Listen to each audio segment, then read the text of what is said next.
Hello everyone. कुछ students ने बताया कि ये जो ऑर्गेनिक के क्वेश्चंस हम लोग डिस्कस कर रहे थे, these are of actually great help in their revision. तो मुझे ये भी सजेशन मिला कि क्यों ना एक क्वेश्चन हर रोज प्रोवाइड किया जाए ताकि बोर्ड्स तक आपकी इनफ प्रैक्टिस हो जाए और बोर्ड्स में ऐसा कोई भी क्वेश्चन आपको मिलता है तो आप उसको सॉल्व कर पाए। तो I will try my best to provide you one question every day. Here is the one. An aromatic compound A on heating with bromine and KOH forms a compound B of molecular formula C6H7N।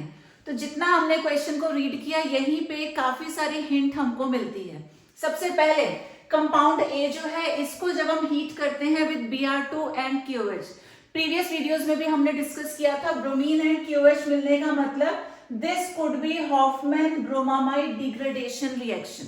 ठीक है, ये हो सकती है, इसका मतलब जो compound A है मोस्ट प्रोबेबली वो एक अमाइड होगा।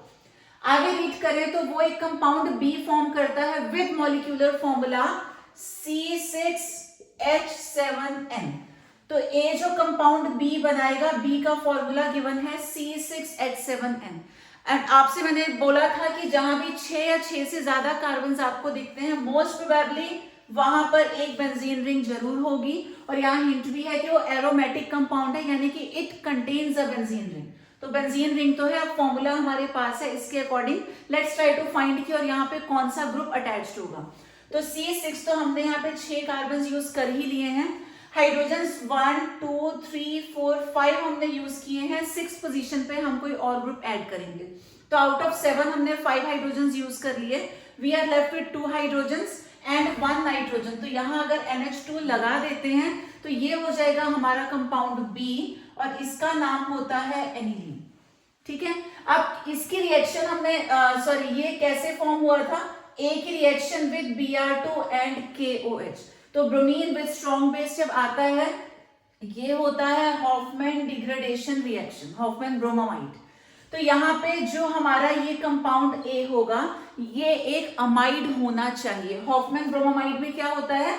हॉफमैन तो हो गया साइंटिस्ट का नाम, bromo amide, bromo stands for this bromine, और यहाँ हमारे पास मेन कंपाउंड होना चाहिए अमाइड। तो अगर हम यहाँ पर CONH2 लेकर के चलते हैं तो क्या ये AS B में कन्वर्ट होगा? ऑब्वियसली यस, क्योंकि जब हम Br2 KOH यानी कि हॉफमैन ब्रोमामाइड रिएक्शन यूज करते हैं amide gets converted to amine, और ये जो सिर्फ CO है इसको गायब कर देना होता है, बाकी सब कुछ एज सच रहता है। तो बेंजीन रिंग भी है, NH2 भी है, तो क्लियर है कि हमने CO को यहां से रिमूव कर दिया। तो ये हमारा कंपाउंड A हो गया बेंजीन विद अमाइड ग्रुप, इसका नाम हो जाएगा बेंजामाइड। उसके बाद वो बोलते हैं which on reacting with CHCl3 and alcoholic KOH। अब इसकी रिएक्शन हमने CHCl3 एंड एल्कोहलिक KOH के साथ करवाई, कंपाउंड B की रिएक्शन। यहां भी आपको ध्यान देना है क्लोरोफॉर्म के साथ रिएक्शन हो रही है, किसकी? 1 डिग्री अमाइन की। तो 1 डिग्री अमाइन जब क्लोरोफॉर्म से रिएक्ट करता है दिस इज कार्बाइल अमाइन रिएक्शन। तो ये बहुत ज्यादा इंपॉर्टेंट एक रिएक्शन है which you need to remember. और आगे और भी हिंट आपको मिल जाएगी, वो कहते हैं कि प्रोड्यूसेस अ फाउल स्मेलिंग कंपाउंड C।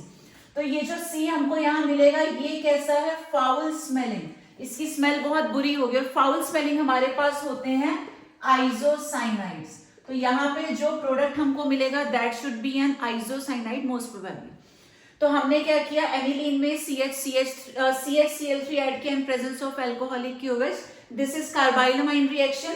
यहाँ पे जो 1 डिग्री अमाइन होता है वो आइसोसाइनाइड में कन्वर्ट हो जाता है। तो ये जो NH2 है this will be converted into NC, और ये जो कंपाउंड हमारा C बना इसकी फाउल स्मेल होगी as it is an isocyanide, और इसका IUPAC नेम क्या हो जाएगा?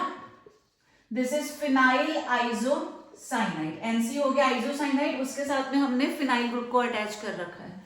अब वो बोलते हैं right the structures and IUPAC names of ABC। तीनों काम हम यहाँ कर चुके हैं, तीनों का हमने स्ट्रक्चर भी शो कर दिया, तीनों के IUPAC नेम्स भी लिख दिए। तो this is the way we need to solve such questions.